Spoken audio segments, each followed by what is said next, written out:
आज आप सबको एकत्रित करने के पीछे दो मुख्य कारण हैं।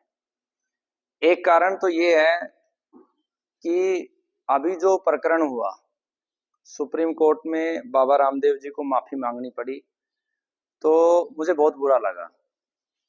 फिर मैंने उस पूरे कानून को पढ़ा। इंडियन मेडिकल एक्ट जो है, वो एक्ट ये कहता है कि करीब 25 बीमारी है, उसके ऊपर कोई ये भी नहीं कह सकता कि ये ठीक होती है। अगर बोल भी दिया तो 1 साल की सजा है।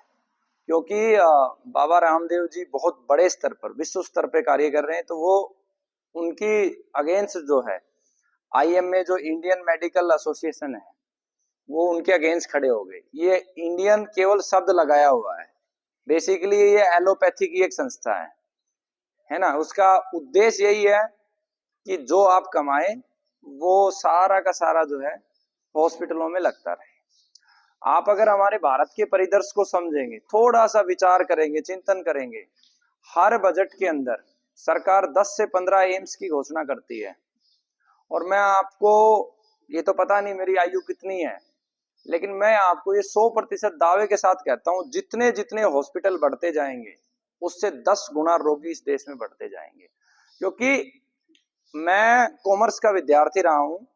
इकोनॉमिक्स का एक नियम है, डिमांड और सप्लाई। यानी कि अगर आपको किसी चीज की सप्लाई करनी है तो आपको डिमांड बढ़ानी पड़ेगी। अगर आपको हॉस्पिटल खड़े करने हैं देश में तो रोगी बढ़ाने पड़ेंगे, सिंपल सी बात है। तो जितने हॉस्पिटल बढ़ेंगे तो मतलब रोगी बढ़ेंगे, और रोगी बढ़ेंगे तो पूरा प्रायोजित है, सब कुछ प्रायोजित है। बस आप लोगों ने अपनी आंखें बंद कर रखी है, ठीक उस कबूतर की तरह जो बिल्ली झपक ले जाती है। हर एक बीमारी जो इस समय देश में हो रही है या जो आने वाली है, वो पूरी प्लानिंग करके आप लोगों को दी जाती है। जैसे आधुनिक विज्ञान कहता है कैंसर, है ना, आयुर्वेद उसे कहता है अर्बुद, और हम लोग उसे कहते हैं कि डीएनए का डिसऑर्डर। ये बीमारी ना भारत में थी ना दुनिया में थी। आप 50 वर्ष पहले देखेंगे तो कहीं नहीं थी, और आज लगभग भारत में ये स्थिति है कि घर घर तक पहुंच चुकी है। अभी घर घर तक नहीं गई है, लेकिन अगले 10 से 15 वर्षों में मैं जहां तक देख पाता हूं, शायद ही कोई घर बचेगा जहां कैंसर नहीं होगी। क्यों? सुबह से लेकर शाम तक वो सारे चीजें करवाई जा रही हैं जिससे कैंसर होता है। तो हॉस्पिटलों को अपनी दवा बेचनी है, पूरी एक मेडिकल इंडस्ट्री है, तो उसको दवा तभी बिकेगी जब रोगी होंगे। तो रोगी कैसे पैदा किए जाएं, इस बात पे विचार किया जाता है। ये पूरे विश्व के लिए सोचने का विषय है। क्योंकि हमारे पूर्वजों ने क्या किया था, हमारे पूर्वजों ने चिकित्सा है, शिक्षा है, इन सब विषयों को किससे जोड़ा? सेवा से। इनमें कभी व्यापार का कंसेप्ट नहीं था। आप देखोगे जो शिक्षक होता था उसका सम्मान परमात्मा की तरह होता था। क्यों होता था? क्योंकि वो काम भी परमात्मा का ही करता था। जो चिकित्सक होता था उसका भी सम्मान कैसे होता था? परमात्मा की तरह, क्योंकि वो काम भी परमात्मा का ही करता था। लेकिन जब से इन दोनों विषयों पे व्यापार घुसा है, तब से बंटा धार हो गया है। हर तरीके से आज जो भी चीजें आप देखोगे, कहीं ना कहीं उसके एंड में जाके शिक्षा आपको दोषी मिलेगी। तो इसी तरीके से हॉस्पिटल बढ़ते जाएंगे और रोगी भी बढ़ते जाएंगे। तो पहला जो सबसे बड़ा कारण था इस कार्यक्रम का, कि मैंने बहुत अध्ययन किया, बहुत बोलना चाहता था मैं बाबा रामदेव के पक्ष में मैंने बोला भी है, लेकिन मैंने एक बात उसमें देखी कि अगर किसी भी एक व्यक्ति ने शिकायत कर दी तो सजा होनी होनी है। या तो आप माफी मांगोगे, घुटनों पे आ जाओगे, या सजा होगी। तो इस कानून को बनाया कब? इस कानून को अंग्रेजों के द्वारा ही बनाया गया है। भले ही सरकार जवाहरलाल नेहरू जी की थी या कांग्रेस की थी, बनाया गया है अंग्रेजों के द्वारा है। क्यों? क्योंकि अंग्रेजों ने जब हमें आजाद किया उस समय सारी प्रोविजन अपने हिसाब से बनाई थी। जो हमारा संविधान था वो भी अंग्रेजों का कॉपी मारा हुआ है। 1930 में जो उनका एक्ट बना था उसी को कॉपी मारा हुआ है। और जब ये एक्ट बनाया, इसके पीछे भी पूरी एलोपैथी की लॉबी थी। और आज भी हमारी संसद में 2 अंग्रेजों के प्रतिनिधि बैठते हैं जो हर एक इंफॉर्मेशन वहां देते हैं, खबरी की तरह, है ना। तो एक पर्पज इसका यह था कि भाई इस एक्ट को तोड़ा जाए। और इसको तोड़ने का क्या तरीका है कि जैसे हमारे गुरुकुल से एलोपैथी के एक ब्लड सेल्स की रिपोर्ट होती है, उस रिपोर्ट के आधार पर 1050 से ज्यादा रोगी ठीक हो चुके हैं। बहुत सारों की इंफॉर्मेशन हमारे पास है भी नहीं। बहुत सारे लोग ठीक होने के बाद दवा भी बंद कर देते, आते भी नहीं है वापस। तो मैंने सोचा कि WHO ये कहता है कि भाई अगर 5 साल तक दोबारा कैंसर ना हो तो आप कह सकते हो कि हाँ ठीक किया है। तो पहला मेरा लक्ष्य ये बना कि आप जो 1000 रोगी ठीक हुए हैं, कम से कम इन 500 रोगियों को, मैं देखो सब तो मानते नहीं है, मानते तो लगभग रोगी आज यहाँ होने चाहिए थे। मैंने पहले जर्नल वीडियो डाली, उसका रिस्पॉन्स नहीं आया तो मैंने लोगों को फोर्स कर करके फोन किया कि आओ, जबकि ये पूरा का पूरा फ्री ऑफ कॉस्ट है। मतलब आपसे एक सिंगल अमाउंट नहीं लिया जाएगा। हाँ, स्वेच्छा से कोई दे दे कुछ भी, लेकिन आप लोगों के लिए 1 रुपए भी नहीं है। तो पहला लक्ष्य ये है। और दूसरा जो सबसे बड़ा कारण है, इससे भी बड़ा जो कारण है, मैंने जब फीडबैक कॉल करवाई तो मैंने पाया लगभग 30-40 रोगियों को दोबारा कैंसर हो गया। और उसमें से भी ऐसे मेरे बड़े, देखो मेरे पास एक रोगी आता है 10 महीने 12 महीने, तो मुझे उससे प्रेम हो जाता है, स्वाभाविक सी प्रक्रिया है। अगर आपके अंदर इमोशंस है तो आपके पास कोई भी आएगा तो उससे प्रेम होगा आपको। तो मैंने पाया मेरे 2 बड़े प्यारे प्यारे बच्चे संसार से चले गए। एक ये ब्लड कैंसर का बच्चा है जिसका ये फोटो भी लगा है, इसको उतारना है, ये खत्म हो चुका है, ठीक है। दूसरा एक बच्चा और है ब्लड कैंसर का ही, और उसका परिवार इतना अच्छा है, इतना अच्छा है, मतलब उनको देखता हूँ, एक ही लड़का था, उसकी फोटो लगी नहीं थी लेकिन वो ब्लड कैंसर का ही था, और इतना प्रेम करता है वो परिवार आज भी मुझसे, वो बच्चा नहीं रहा है ना। तो ऐसे बहुत सारे लोगों को समझ में आया कि इसका क्या किया जाए।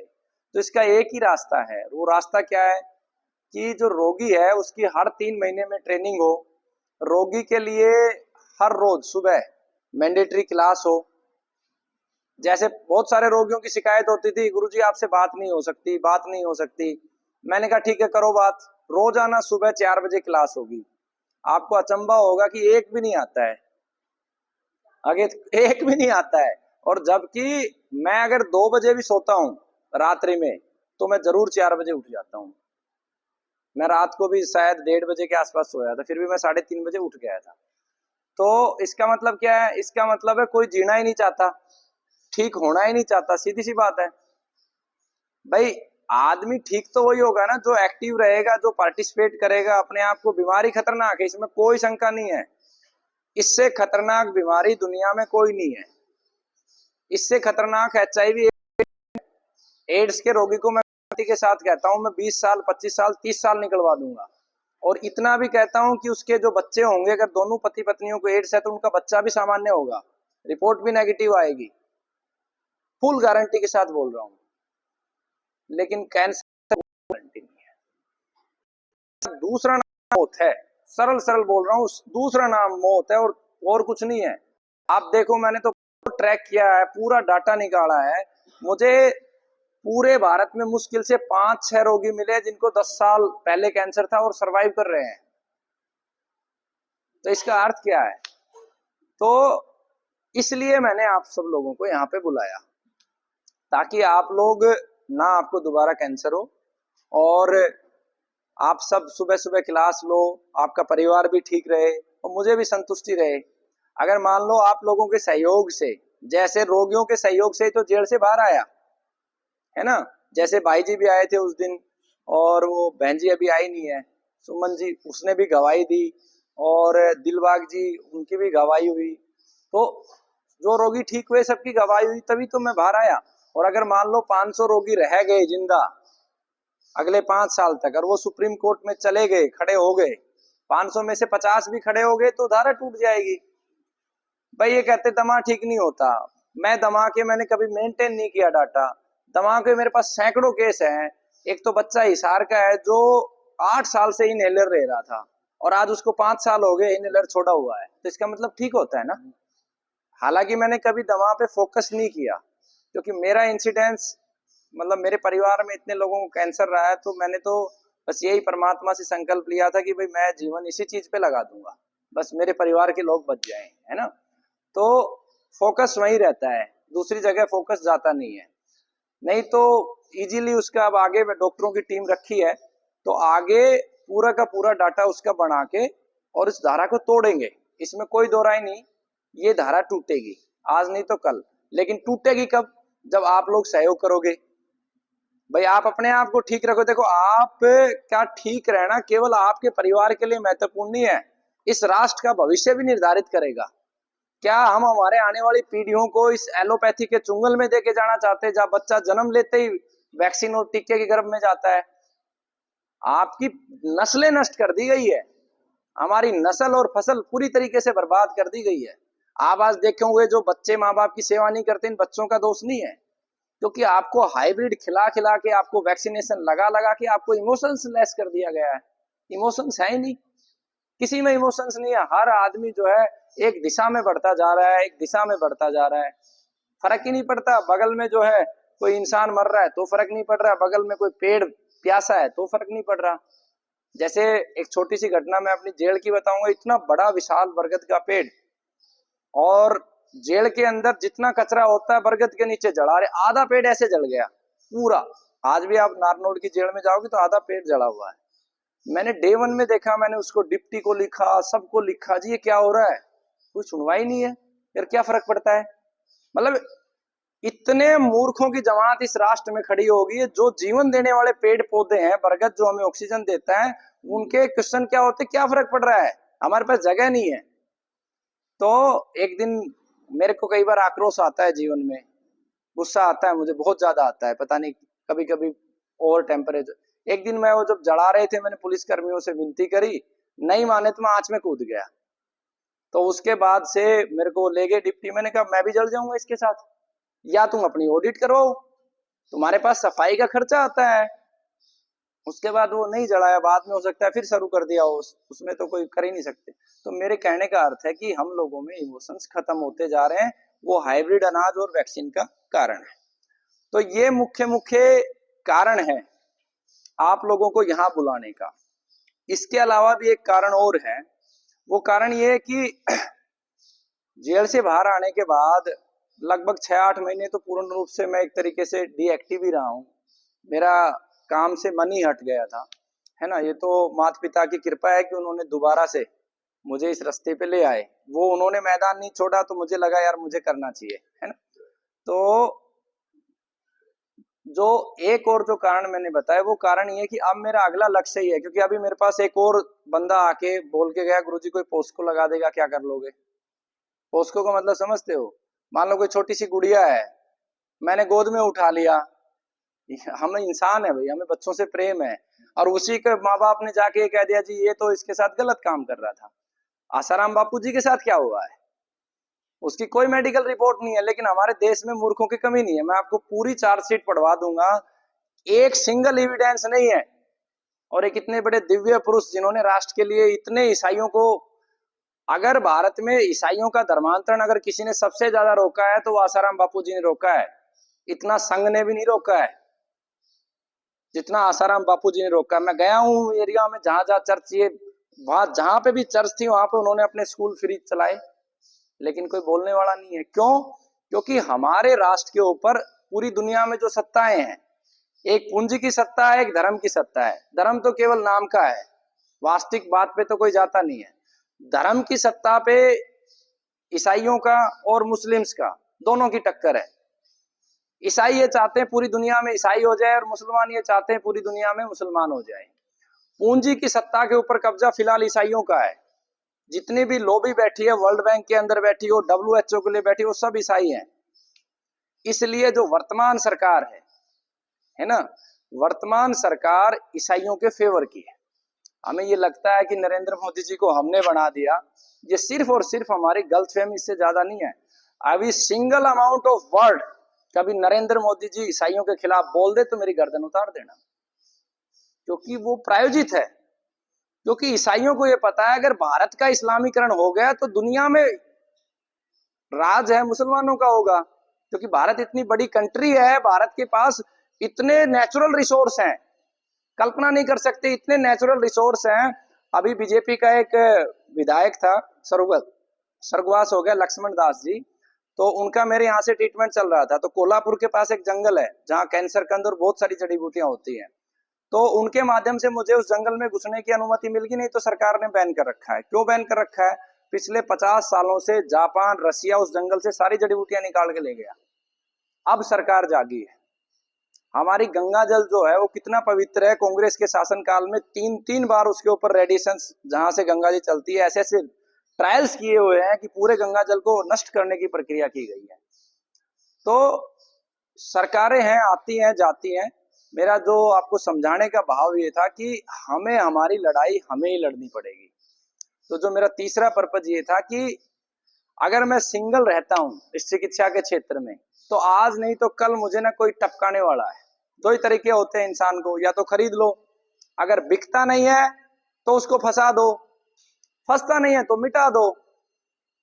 भाई जो समझौता कर लेते हैं वो उन सत्ताओं के साथ चलते हैं। भगत सिंह जी को क्यों फांसी दी गई? गांधी जी को क्यों सुरक्षित रखा गया? भगत सिंह, नेताजी सुभाष चंद्र बोस, इनको क्यों मिटा दिया गया? क्योंकि ये लोग समझौता करने वाले नहीं थे। क्यों गुरु गोविंद सिंह जी के बच्चों को चीन दिया गया? क्यों? जो 100% है उसे कभी रखेंगे नहीं। हाँ, जो समझौता कर लेगा वो साथ साथ चलता रहेगा, उस लूट तंत्र का हिस्सा वो भी बन जाएगा। तो जो मेन चीज जो मैं आपको बताना चाह रहा हूं, आप में से ही मैं चाहता हूं कि आप में से ही चिकित्सक बने। और मेरी अगली 2 वर्ष की प्लानिंग है कि भारत के जो नेचुरल रिसोर्स जहां पे हैं वहां पे कम से कम 15 सेंटर में डेवलप कर दूं। देखो, गंगा जी के किनारे ऑलरेडी डेवलप हो चुका है, गंगा जल पे बहुत अच्छा रिसर्च हो चुका है। कल मैं कुछ चीजें आपको डॉक्यूमेंटेड दिखाऊंगा कि कितना इफेक्टिव गंगा जल है और कितना इफेक्टिव जो है हमारा गोमूत्र है। मतलब कितने साइंटिफिक हमारे पूर्वज रहे हैं, आप कल्पना नहीं कर सकते। तो कल के सेशन में उसमें बात भी करेंगे। तो एक पर्पज ये भी है ना, जैसे बहन जी है, रेखा जी हैं, ये इनको नॉलेज काफी हो चुकी है, ये इस कार्य को कर सकती हैं। और बहुत सारे साथी हैं, ये लखनऊ से हैं, ठीक हुए भी काफी समय हो गया, बहुत एक्टिवली हर चीजों को करते हैं, ये भी कर सकते हैं। बहुत सारे लोग आप में से निकल के आ सकते हैं सेवा के पथ पे। क्योंकि आप लोगों से, हालांकि ऐसा नहीं है कि आप लोग बेईमान नहीं होंगे, लेकिन आप लोगों की पॉसिबिलिटी है कि आप 90% ईमानदार रह जाएंगे। हालांकि एक रोगी ठीक हुआ था, उसने बेईमानी शुरू कर दी थी, उसने लोगों को बोला 10,000 रुपए दो, मेरे पास जादुई प्रोडक्ट है, मैं ठीक कर दूंगा। बेईमान, ये जरूरी नहीं, आप में से भी कोई बेईमान हो सकता है। आज मैं ईमानदार हूं, कल मैं भी बेईमान हो सकता हूं। समय का काल चक्कर है ना, कब किसकी बुद्धि किस दिशा में चल जाए कह नहीं सकते। तो एक पर्पज ये था कि आप में से कुछ चिकित्सक निकल के जाएं। नेचुरल रिसोर्स जहां पे है, जैसे नर्मदा जी के जल पे रिसर्च हो सकती है, गंगा जी के जल पे ऑलरेडी चल रही है। राजगिरा एक जगह है बिहार में, वहां पे एक प्राकृतिक जल निकलता पहाड़ी से, और उससे बहुत सारी बीमारियां ठीक होती है। तो उसमें सल्फर अधिक है, एक चीज तो हमने फाइंड आउट किया है। ऐसे भारत में अनेकों सोन नदी, अनेकों स्थान पड़े हैं, और जिससे हम पूरी दुनिया का कल्याण कर सकते हैं। अकेले भारत का नहीं, पूरे विश्व का कल्याण कर सकते हैं। एक पर्पज इस कार्यक्रम का ये है। ठीक है, तो ये इस कार्यक्रम की भूमिका थी। और अब हम आएंगे आपके मूल विषय पे, है ना। तो कैंसर होने के बाद, है ना, बेसिकली जिसे हम कैंसर कहते हैं वो हमारे डीएनए का डिसऑर्डर है। हमारी जो जीवन चिकित्सा पद्धति है उसमें हम क्या कहते हैं उसे? डीएनए का डिसऑर्डर, है ना। तो डीएनए क्या है? डीएनए को इस तरीके से समझो कि ये छोटा बच्चा है, निशा जी के साथ छोटा बच्चा हो रहा। अब इसको देखते ही मेरे को इनके पिताजी को कैंसर था, खत्म हो गई। इनको देखते ही इनके पिताजी की याद आ जाती। क्यों? कि इनका चेहरा हूबहू ऐसा है, उनसे मिलता जुलता है।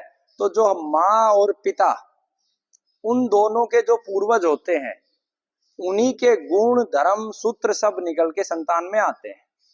और आधुनिक विज्ञान इस विषय में 7 पीढ़ी तक का कहता है, लेकिन ऐसा भी शास्त्रों में वर्णन है। इस बात को 100% सत्य या असत्य नहीं कह सकते, बट ऐसा भी शास्त्रों में वर्णन है कि 10 पीढ़ी तक का कोई भी जिन्स उठ के आ सकता है।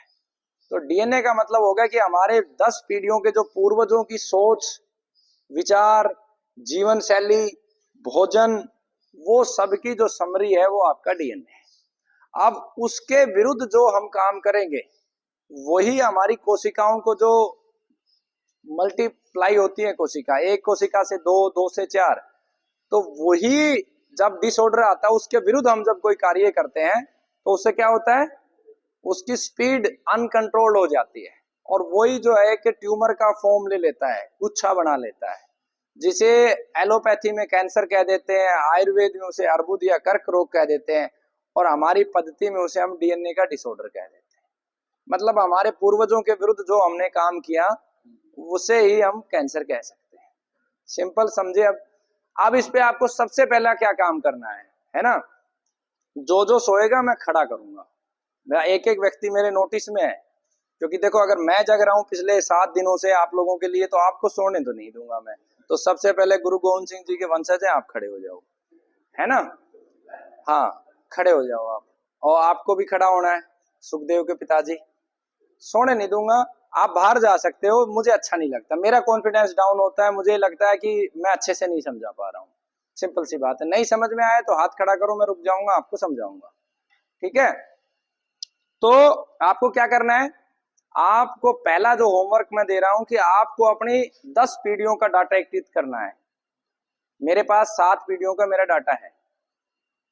1761 में मेरे पूर्वज आए थे महाराष्ट्र से राष्ट्र की रक्षा के लिए, वहां तक का मेरे पास डाटा है। तो आपको सबसे पहला होमवर्क आपका ये कि आपको चार्ट बनाना है, आपके दादा का नाम क्या है, परदादा का नाम है, उससे ऊपर का और उससे ऊपर वो क्या करते थे।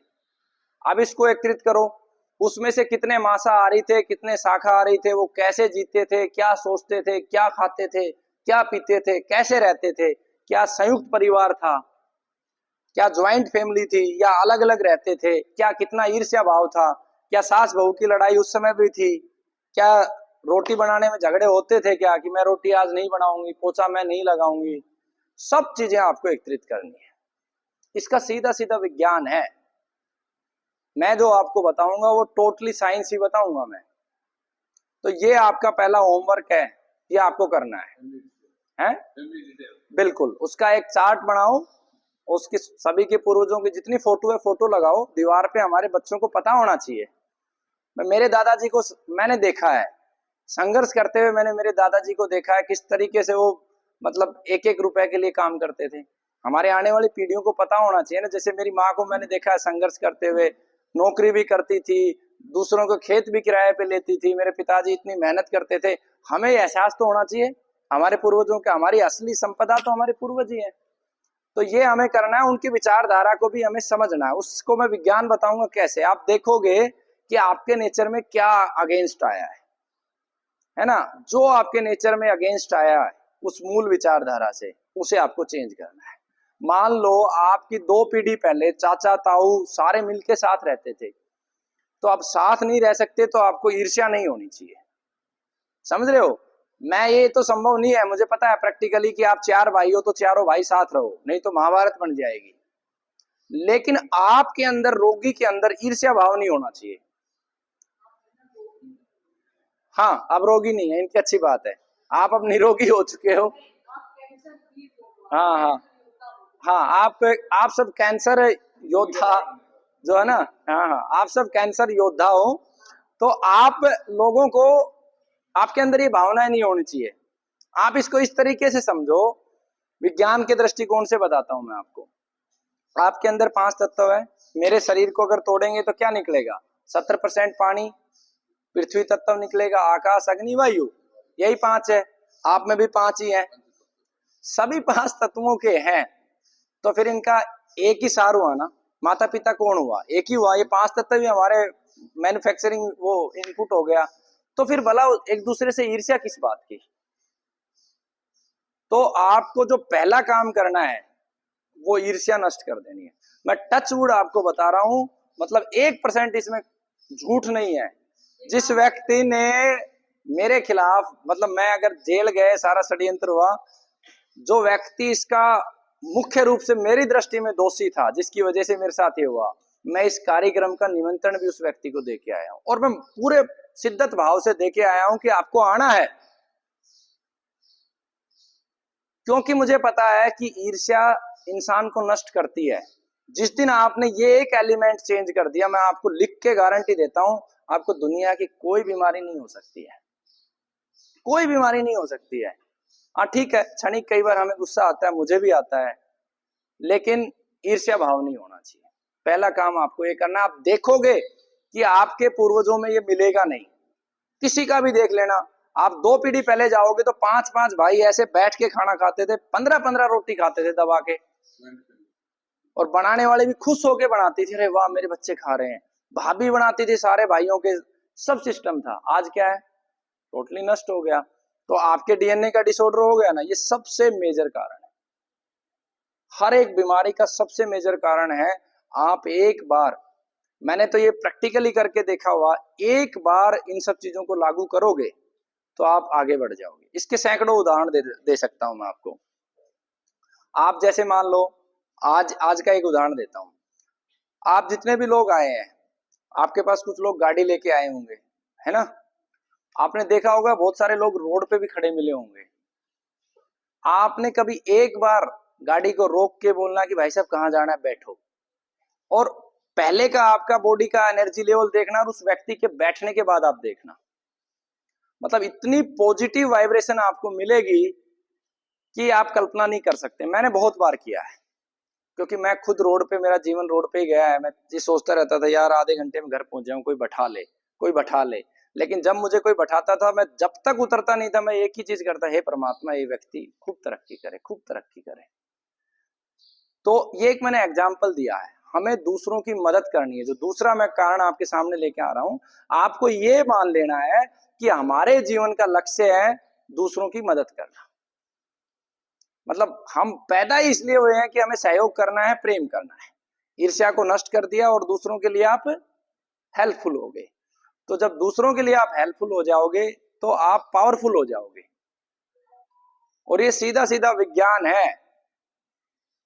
आप ये देखिए, जब मैं केवल खुद के लिए सोचता था, आज भी मैं नौकरी करता हूं, जब मैं केवल खुद के लिए सोचता था तो मैं इतना कर सकता था, 10 लोगों को पाल सकता था, 15 लोगों को पाल सकता था, 20 को पाल सकता था।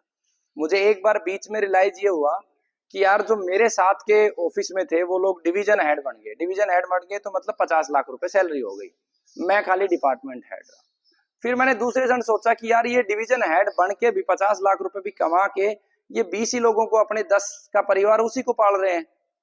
लेकिन मेरे को ईश्वर ने इतना सामर्थ्य दे दिया कि मैं आज की डेट में भी 400-500 बच्चों को हर महीने उनकी शिक्षा का खर्च उठाने का सामर्थ्य रखता हूं, आप लोगों की वजह से। भाई आप इतने सारे लोग ठीक होते हैं, वो डोनेशन करते हैं और सहयोग करते हैं, तो बेसिकली एक तरीके से हमारी क्षमता बढ़ी ना। जब हम दूसरों के लिए सोचने लगे तो हमारी क्षमता बढ़ी। तो जब आप दूसरों के लिए हर क्षण सोचोगे तो आज जहां पर आप हो कल उससे कई गुना हो जाओगे। तो दूसरा काम आपको क्या करना है, मदद करनी है, जितना हो सके मदद करनी है। ठीक है, तो ये दूसरा कारण आपको करना है। इसके बाद जो तीसरा काम करना है, जो बहुत महत्वपूर्ण है और इसको सबसे ज्यादा स्केप करते हैं रोगी, कैंसर योद्धा कह सकते हैं, वो जो 39 कारण है जो अब तक आइडेंटिफाई किए हैं, उसमें एक कारण और है जो इसमें अपडेट करना है नए वर्जन में। उनको आपको अपने जीवन से ये सोच लो कि जब तक जिंदा है हमें उसमें किसी में भी नहीं जाना है। मतलब चाय को भूल जाओ, आपको कभी पीना है। आप उस चीज पे रिसर्च करो कि हम चाय के बढ़िया से बढ़िया विकल्प क्या बनाएं। जैसे एक गर्मी में धनिए को सेक लो, रोस्ट कर लो। मैं आज आपको पिलाऊंगा, बहन जी रोस्ट करके बनाएंगे, इनको विधि बता दूंगा। धनिया लिया साबुत और उसको रोस्ट कर लो। रोस्ट करते टाइम थोड़ी सी उसमें खांड डाल लो, वो कलर ले लेगा थोड़ा सा और सिक जाएगा। उसके बाद आपको गाय के दूध में पीनी है तो गाय के दूध में 1 चम्मच डालो, गर्म करो और उसमें देसी खांड डाल लो, मिश्री डाल लो, सौंफ डाल लो। जैसे गर्मी है तो सौंफ ज्यादा डालो कि शरीर में गर्मी ना बढ़े। हाँ हाँ, वो एक चाय का विकल्प दे रहा हूं मैं आपको। छाछ तो श्रेष्ठ है ही है, मैं आपको एक प्रॉब्लम है उस प्रॉब्लम का एक विकल्प दे रहा हूं। तो वो आप पी सकते हो, वो मौसम के अनुसार बनता है। मैं बात करूंगा इसमें इन 3 महीनों की, क्योंकि अब गर्मी है, अगली बार 3 महीने बाद फिर आपको बुलाएंगे तो अगले सीजन की बात करेंगे। ठीक है, तो ये आपके लिए एक सर्वश्रेष्ठ विकल्प है ना। उसके बाद आप जो कोलगेट करते हो, जो टूथपेस्ट करते हो, उसमें आप इस सीजन में क्या करेंगे, इस सीजन में आप करोगे शीशम की दातुन। पूरे 3 महीने जब तक बारिश ना हो आप शीशम की दातुन करें कंटिन्यू। बीच बीच में 1 सप्ताह में 1 दिन नीम की दातुन कर सकते हैं। ठीक है। नीम के जब नए पत्ते आते हैं नव वर्ष पे, आपको जब तक आप जिंदा हैं 14 दिन नीम के पत्ते एक काली मिर्ची के साथ खाना ही खाना है आपको। नव वर्ष पे 14 दिन नए पत्ते जब आते हैं, ठीक है, उससे आपका साल भर का रक्त साफ हो जाएगा। नेक्स्ट क्या करना है आपको, जब नीम के पत्ते खाने का विधान ये है कि आपके शरीर का वजन मान लो 80 किलो है, तो आप अधिकतम मैक्सिमम से मैक्सिमम 8 ग्राम खा सकते हो। आपके शरीर में वजन अगर कितना है 50 किलो है तो अधिकतम 5 ग्राम। एक दिन की पूरे दिन की डोज बता दी है मैंने, इससे ज्यादा नहीं खाना। हालांकि 14 दिन लगातार आप आधा आधा करके चबा लें, हाफ हाफ करके चबा लें उसमें। हाँ दोनों टाइम आप कर सकते हैं। एक काली मिर्च उसमें, ठीक है ना, काढ़ा नहीं, उसके गुण कम हो जाए। वो पत्थर पे आप ऐसे सवाल करते हो तो मुझे गुस्सा आता है, सही बताऊं। जिसके दांत नहीं है उसको रगड़ दो, दातुन में उसका दूसरा विकल्प है। दांत नहीं है तो आपको दांत तो साफ करने नहीं है, मसूड़े साफ करने हैं तो उसी का पाउडर बना लो आप, पाउडर मसूड़ों पे लगा लो, है ना, ठीक है। उसके बाद जब नीम का फूल आएगा तो आपको रोजाना नीम के नीचे आधा घंटा बैठना है, प्रयास करना है। और शाम के टाइम बैठो, सुबह बैठो, आपको एक अद्भुत गंध मिलेगी जो आपको एक तरीके से आपके पूरे शरीर पे काम करती है। उसकी जो खुशबू है ना, इस समय नीम को फूल आ रखा है, आप उसकी खुशबू लेके देखिए आपका एनर्जी लेवल कैसे अप जाएगा। आपको सुबह 3:30 बजे मैं जब घुमाने के लिए लेके जाऊंगा यहाँ पे, आप खुद फील करेंगे कि क्या मतलब बॉडी में चेंजेस हो रहे हैं हमारी में ना। तो ये आपको करना है। चौथा पॉइंट आपको क्या करना है, नीम का जो फूल है आप 10 किलो वजन पे एक फूल का सेवन कर सकते हो। मान लो किसी का 80 किलो वजन है तो कितने फूलों का सेवन करेगा, 8 फूलों का सेवन करना है। कब करना है, खाली पेट श्रेष्ठ है। क्या है, खाली पेट श्रेष्ठ है, और या फिर खाने के 2 घंटे बाद, ठीक है। जो नीम का सेवन है केवल उस व्यक्ति को जितना मैंने बताया उससे हाफ कर दे जिसका विवाह नहीं हुआ है और जो संतान उत्पन्न करना चाहता है, ठीक है। जिसकी शादी नहीं हुई है और जो संतान उत्पन्न करना चाहता है वो इस सेवन का हाफ कर दे, अगर वो कभी कैंसर का पेशेंट रहा है तो, ठीक है। नीम का फूल तो सीजन में ही मिलेगा। हाँ तो ये आपको इस सीजन की चीजें मैं आपको बता रहा हूँ, इस समय अवेलेबल है, ठीक है। नहीं नहीं नहीं, आएंगे आगे आएंगे, आप उस पर भी आएंगे, ठीक है। अभी सुबह खिलाएंगे आपको, ठीक है भाई, आपकी जिम्मेवारी है फूल लाने की नीम की। तो ये सेवन करना है। उसके बाद उस फूल से जब फल बन जाता है, ठीक है, तो वो जो फल कच्चा रहता है उस समय कुछ तोड़ के सुरक्षित करना है साल भर के लिए, ठीक है। उसे छांव में सुखाना है और उसका पाउडर बना के रख लेना है। कच्चा मतलब वो जब शेप में आ जाता है, पकने के बाद तो उसके गुण चेंज हो जाते हैं, पकने का अलग उपयोग है। जब वो कच्चा रहता है जब उसे छांव में सुखा के करना है, ठीक है। वो आप अगर जैसे इस जैसे टेम्परेचर में रख देंगे तो मेरे हिसाब से 10 दिन में सूख जाएगा। और अगर आपके दिल्ली में है टेम्परेचर और हीट नहीं है, जैसे तो टीन है ना तो इसमें हीट है, उसके ऊपर निर्भर करता है, उसको पलटते रहो ताकि उसमें फंगस ना लगे, ठीक है।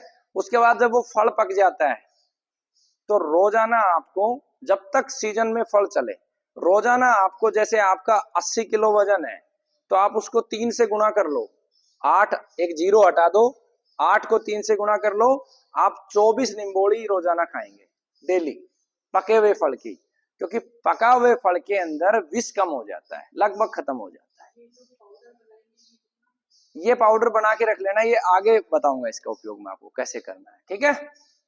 फल आपको, जैसे मान लो बाबूजी के अंदर वजन है 60 किलो, तो इनको कितना रोज फल खाना है, 18, ठीक है।